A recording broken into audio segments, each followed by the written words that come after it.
17-year-old Kayla Morgan wasn't chasing clout. She wasn't dancing, lip-syncing, or trying to go viral. She was just a high school senior with a phone, a sharp eye, and a passion for solving stories no one else seemed to care about. Her videos were raw, simple, short true crime mysteries told in fast cuts and soft whispers, like bedtime stories for the insomniacs of the internet. But on a humid July afternoon, Kayla recorded something she couldn't explain. She'd gone out to film near an old, overgrown house on the edge of Millstone, Missouri, what the locals called a harding place. The house had been empty for years, sunken into ground like it was trying to disappear. Most people avoided it. Kayla leaned in. She was working on a TikTok mini-doc about abandoned properties with dark histories, and someone in her DMs had mentioned a girl who'd gone missing there a decade ago, Lacey Walton. The name meant nothing to most. No headlines, no Amber Alerts, just another foster kid who vanished into thin air. So Kayla filmed, panning across broken shutters, stepping over vines, narrating the vague, unfinished story of a girl no one remembered. And in doing so, she captured something that would make millions stop scrolling. Because buried in that 30-second clip, barely visible through a grime-smeared upstairs window, was something no one could ignore. A face, pale, sunken, watching. Some thought it was a trick of the light. Others swore it blinked. But for one brief second, a ghost in the past looked back into the lens, and the internet saw her. Within days, the video exploded. Kayla's phone lit up with comments, theories, threats. Crime Talk sleuths dissected every frame. Reddit threads popped up overnight. And buried among the noise was one truth that no one could deny. The girl the world had forgotten wasn't lost. She was still there, waiting to be found. And Kayla's video had just cracked the case wide open. At first, Kayla didn't know what to make of it. The comments flooded in faster than she could read them. Check the timestamp. There's definitely someone in the window. Is this real? That's not a ghost, that's a person. Girl, you might have just stumbled into a crime scene. It wasn't like she hadn't dealt with weird reactions before. Internet sleuths could be intense, and TikTok had a short attention span. But this felt different. There was an energy behind the video, like people wanted to believe this was more than just another urban legend. Then came the DM that changed everything. It was from a user named at Trailhead Truth. No profile pic, no followers, just one message. Look up the Lacey Walton case. Harding House. 2013, they never searched the attic. Kayla froze. She had mentioned Lacey in passing during the video. Just a name on a missing persons flyer she'd found in an old forum. She hadn't expected anyone to know more, but this person seemed certain. That night, she went deep. She pulled up archived news articles from local papers. Back in 2013, Lacey Walton had been just 16 when she disappeared. A war of the state, bounced from foster home to foster home. The system lost track of her for 3 whole days before anyone filed a report. Police interviewed her last guardian, a woman who said Lacey had a history of running away. The case barely made the back page. No vigils, no breaking news, no real search. Just a photo, a girl with wild curls, nervous eyes, and a half smile that looked forced. The kind of face you'd forget if you weren't trying hard not to. But Kayla didn't forget. The more she read, the angrier she got. This wasn't a runaway. This was someone who had vanished. Without support, without a family to fight for her, without anyone really looking. Except now everyone was looking. By morning, her video had hit over 2 million views. Local influencers picked it up. A crime podcast posted a reaction video. The town of Millstone, usually quiet and off the grid, was trending on Twitter, and then the Millstone Police Department made a statement. They acknowledged Kayla's video. They confirmed the house was tied to the Walton case. And, under public pressure, they announced that a warrant had been issued to search the Harding property. That was the moment Kayla realized this wasn't just content anymore. This was real. The search happened on a Thursday morning. Kayla stood behind the yellow tape, heart pounding, camera forgotten at her side. News vans had started arriving from Kansas City. Neighbors gathered at a distance, whispering. 2 officers emerged from the house's back entrance, their faces pale. Minutes later, the coroner's van pulled up inside the house, behind a false wall in the attic. They found what none of them had wanted to believe: a crawl space, no more than 3 feet tall, insulated to block sound. Inside, curled on a mildewed mattress, were the skeletal remains of a young woman. Her bones told a story: malnourished, starved, trapped, and in her hand, miraculously preserved in a rusted metal box beside her, was a cheap smartphone wrapped in layers of plastic and cloth. Forensics would later identify her through dental records. It was Lacey Walton. She'd been there the whole time. The town spiraled. Theories flew in every direction. Who had done this? Why had she been left there? How had no one heard her? The horror wasn't just that Lacey had died. It was that she died so close to home, that she cried out and no one heard, that a girl could be hidden in plain sight and written off by everyone who should have fought for her. But it wasn't just the remains that turned this from a tragedy into a mystery. It was a phone. Miraculously, even after years of decay and heat, a forensic team recovered several voice memos stored deep in the device. Kayla wasn't allowed to hear them directly, but someone inside the investigation leaked a transcript to a local blogger, and from there, it hit the internet like wildfire. One entry stood out. He said if I ever tried to leave again, he'd kill me. I thought he was bluffing. I didn't think he'd actually do this. I can hear him downstairs. He always locks the front door twice. I know that sound now. Another recording was darker, more frantic. I don't think anyone's coming. He told me no one would care. I want to believe he's wrong. If anyone hears this, I was here. I didn't run away. He locked me in the attic. His name is... The name was garbled, distorted, but investigators pieced it together. It was Eddie Granger, a former handyman who lived down the road. And he wasn't a stranger. He'd been the one assigned to repair the Harding house after it was foreclosed in 2012. Records showed he had access to the property during the time Lacey disappeared.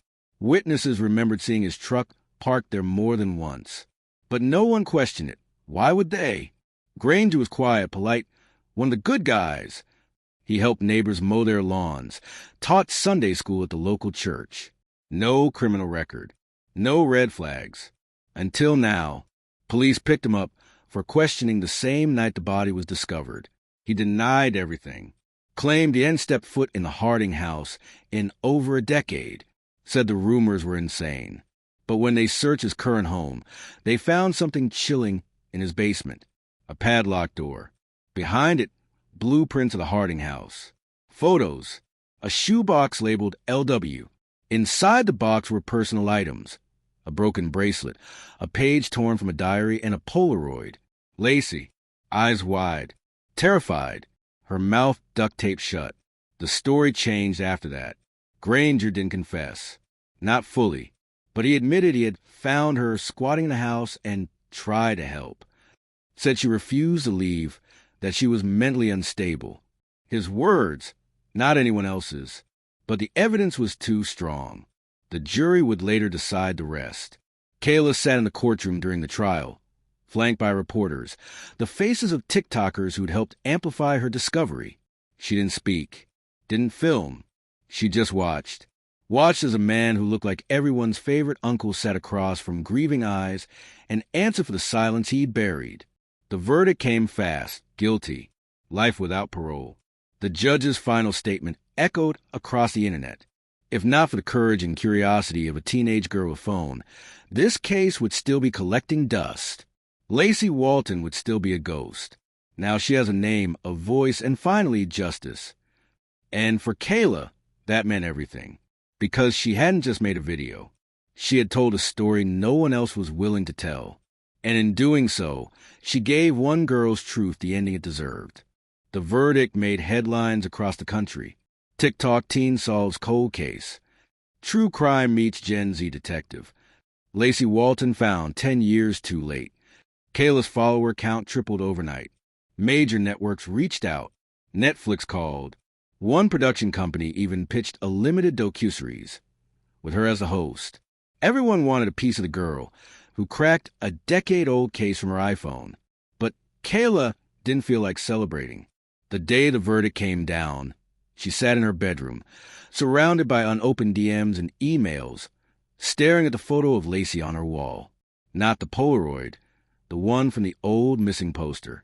The one where she looked hopeful, a little tired, but still full of life. Kayla kept thinking about something Lacey had said in one of those recordings. He said no one would care.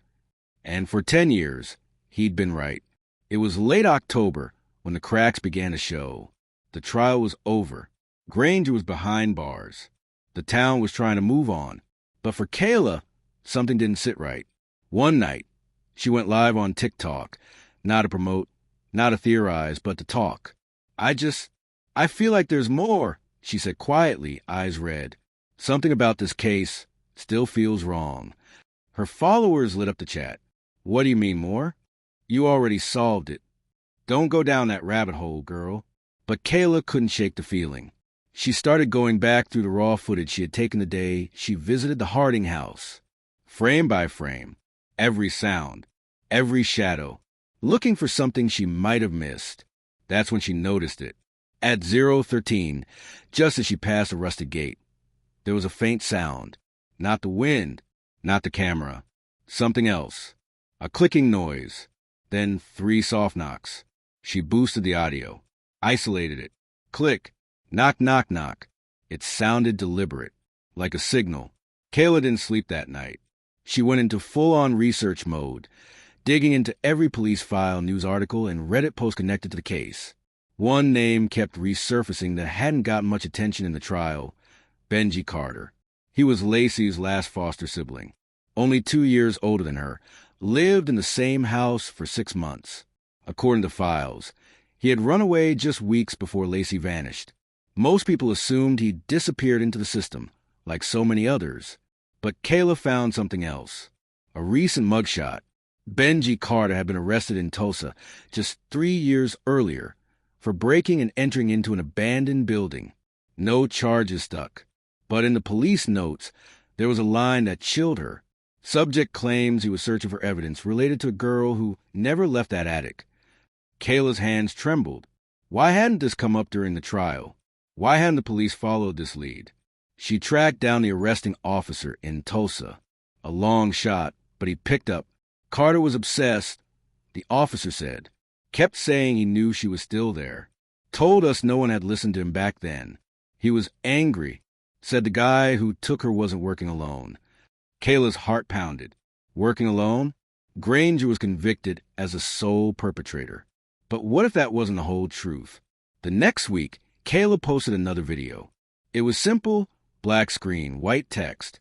What if Lacey tried to get help and someone heard her? The internet exploded all over again. Her theory, Granger didn't act alone. Someone else helped him. Someone local. Someone who may have even known where she was. And said nothing. Comments poured in. I lived in Millstone then. I remember weird noises from the Harding house. My uncle was friends with Eddie. He always said something fell off. There's no way one man could have done this alone. Soon, tips started rolling in. Old letters, voice messages, confessions from people who thought they'd seen something. One anonymous message stood out. He wasn't alone. The other one still lives there. Look into the Carters. Kayla froze. The Carters. Benji's old foster family. The same house Lacey had lived in before she vanished. She started digging. What she found made her stomach turn.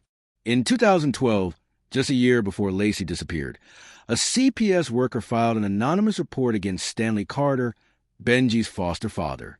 The allegations, emotional abuse, suspicious punishments, locking kids in their rooms. The case was closed for lack of evidence. But in an old Reddit post from a deleted account, someone had written, they all knew what Stanley did. The attic wasn't the first place someone got locked in. Suddenly, things clicked. What if Granger wasn't the mastermind? What if Stanley had been grooming the setup long before? What if Lacey tried to escape something worse? Only to fall into a different trap. Kayla brought her theory to the police, but they brush her off. The case is closed, one detective said. You already got your guy. But she wasn't convinced, and neither were her followers. That night, a local whistleblower came forward, an ex-CPS worker who had been fired years ago. He posted a thread. Lacey filed a report in 2013. Said she was afraid of her foster dad. Said he told her if she told anyone, no one would believe her. There it was. Buried. Ignored. The real beginning. Lacey hadn't run away. She had been trying to escape. Kayla's video with the full theory, the foster father, the handyman, and the girl in the attic, became her biggest yet. Over 12 million views in 3 days. News stations picked it up. Documentarians started calling again. The state reopened the files. By winter, Stanley Carter was arrested on suspicion of aiding in unlawful imprisonment, obstruction of justice, and contributing to the death of a minor. And Benji? He contacted Kayla himself. The message from Benji was short, typed in lowercase with no punctuation. I saw your videos. Thank you for not letting them forget her. Kayla stared at her screen, unsure how to respond. She typed, deleted, retyped. Finally, she settled on, I want to hear your side, if you're willing. He agreed to meet on a Zoom call. She didn't tell anyone, not the press, not her followers, not even her parents. She knew this wasn't about going viral anymore. This was for Lacey and for the truth. When the camera turned on, she saw a gaunt young man with deep-set eyes and a faded hoodie. He looked older than his age, worn down by years of being unheard. I tried to get them to listen, he said. Back then, after she vanished, I told them she never ran, that something bad happened. They said I was making it up to get attention. Kayla nodded, encouraging him gently. Why did you think it was Stanley? Benji looked down. Because I saw him hurt her. Not like punches. More subtle. He'd keep her locked in her room for hours. Told her she was crazy. That no one would take her side. I'd hear her crying. He always said it was for her own good. He paused, swallowing hard. Then one night she was just gone. Stanley told the social worker. She took off. Said she'd been planning it. I knew it was a lie. I knew it. Did you ever confront him? Once. He said if I didn't shut up, I'd end up in a ditch. I believed him. There was something else in Benji's voice. Guilt. I think he gave her to Granger, he whispered. Stanley used to have guys come over. Sketchy types. One of them drove a red pickup. I recognized it later. Granger's truck. Same dent in the fender. Kayla felt a chill crawl up her spine. Why would he do that? Benji looked directly into the camera for the first time. Because Lacey said she was going to tell. She wrote everything down. Said she was tired of being scared. She had a diary. I think Stanley found it. Kayla blinked. A diary? Her mind raced back to the items recovered in Granger's house. A torn page. One that didn't match the others. It had handwriting. But no one knew where it came from. What if that's how Granger found her?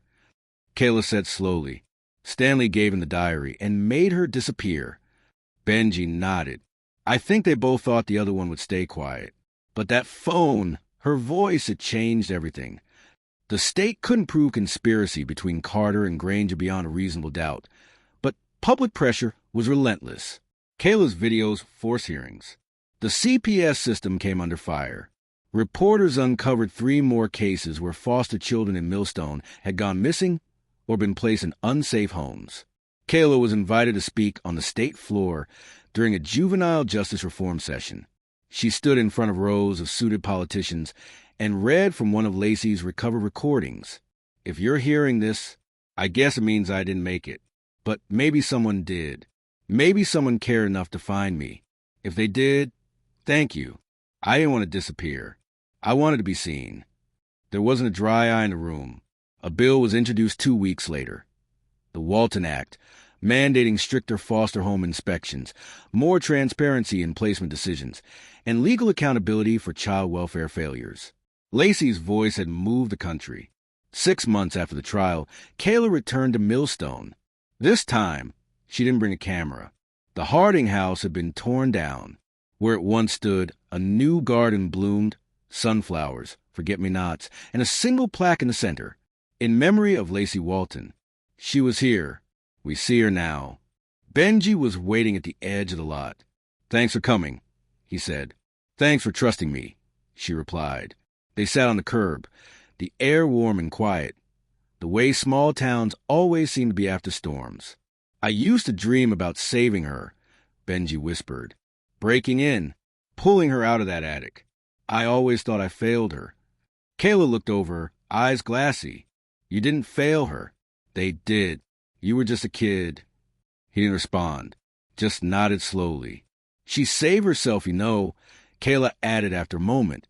She recorded those messages, wrapped the phone, hid it like she knew someone would find it. That wasn't luck. That was strength. Benji smiled, faint but real. She always was stronger than any of us. That night, Kayla posted her final video in the series. No music, no cuts, just her in soft light. A year ago, I made a silly video for TikTok. I didn't know I was about to stumble into someone's worst secret, or that it would change my life. But I'm not the hero of this story. Lacey is. She was always a hero, and she deserves to be remembered that way. The video ended with a simple message. Hashtag justice for Lacey. Hashtag we see now.